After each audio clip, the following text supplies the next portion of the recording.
بلوچستان میں دہائیوں سے جبری گمشدگیاں، ماورائے عدالت قتل، لوگوں کے کاروبار کی تباہی، مسخ شدہ لاشیں، ٹارگٹ کلنگز، روڈ حادثات اور کینسر جیسے بیماری کے ذریعے ریاست بلوچوں کی نسل کشی کر رہی ہے۔ لوگوں نے جب بھی اس نسل کشی کے خلاف آواز اٹھائی ہے، انہیں بھی ریاست نے کچلنے کی کوشش کی ہے۔ جو آج بی وائی سی کے ساتھ ہو رہا ہے وہ بھی اسی جبر کا تسلسل ہے۔ ریاستی ادارے بی وائی سی کے رہنماؤں کو اس لیے سزا دے رہے ہیں کیونکہ انہوں نے بلوچستان کے مسئلے کو دنیا کے سامنے اجاگر کیا ہے۔ 14 ماہ سے وہ جیل میں بند ہیں۔ پہلے انہیں 3 MPO کے تحت بند کیا گیا اور پھر ان پر کئی مقدمات درج کیے گئے اور پھر ان کا جو کیس ہے اسے جیل ٹرائل میں شفٹ کیا گیا اور اس کے بعد اسی کیس کو فیس لیس ٹرائل جیسے کالے قانون کے ذریعے انہیں سزا دی گئی، عمر قید کی سزا دی گئی۔ اور ریاست کے پروردہ لوگ بڑی بے شرمی سے کہہ رہے ہیں کہ انہوں نے انصاف دے دیا ہے۔ انصاف کا مطلب بھی شاید وہ لوگ نہیں جانتے ہیں۔ انصاف کا مطلب یہ ہے کہ کسی بھی شخص کو کسی ایسے جرم کی سزا نہ دی جائے جو اس نے کیا ہی نہیں ہے۔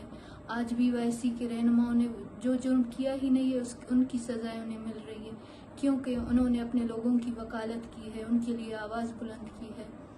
اور اگر انصاف کی بات ہوتی ہے تو آج وہ عدالتیں کہاں پر ہے ہمارے پاس بہت سے ثبوت موجود ہونے کے باوجود ہمارے پیاروں کے کیسز انہی عدالتوں میں پینڈنگ پر ہے۔ ہمیں انصاف کیوں نہیں مل رہا؟ ان لوگوں کو انصاف کیوں نہیں مل رہا جن کی مسخ لاشیں فوج نے پھینکی ہے؟ ان کو کیوں انصاف نہیں مل رہا جن کی گرفتاری انہی ریاستی اداروں نے ظاہر کی اور اس کے بعد انہیں لاپتہ کیا گیا ہے؟ آج تک ہمارے پاس ثبوت موجود ہونے کے باوجود بھی ریاستی جو عدالت ہے، جو ججز ہیں، وہ فوج سے ڈرتے ہیں، وہ فوج سے سوال نہیں کر رہے ہیں کہ انہوں نے ہمارے پیاروں کو کیوں لاپتہ کیا ہے۔ اگر انصاف ہے، اگر عدالتیں ہیں تو کیوں لوگ 17 سالوں سے جبری گمشدگی کا نشانہ بنائے گئے ہیں؟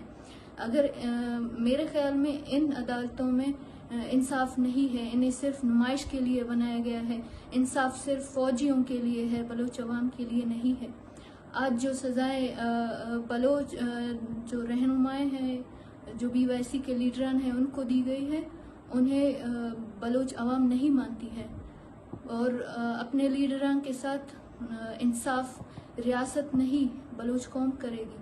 میں بلوچ قوم سے یہی اپیل کرتی ہوں کہ اپنے پیاروں کے لیے آواز اٹھائیں، ان لیڈران کے لیے آواز اٹھائیں جو آج ہمارے لیے آواز اٹھانے کی پاداش میں بند ہیں۔ کل انہوں نے ہمارے لیے آواز اٹھایا، آج انہیں ہماری آواز کی ضرورت ہے۔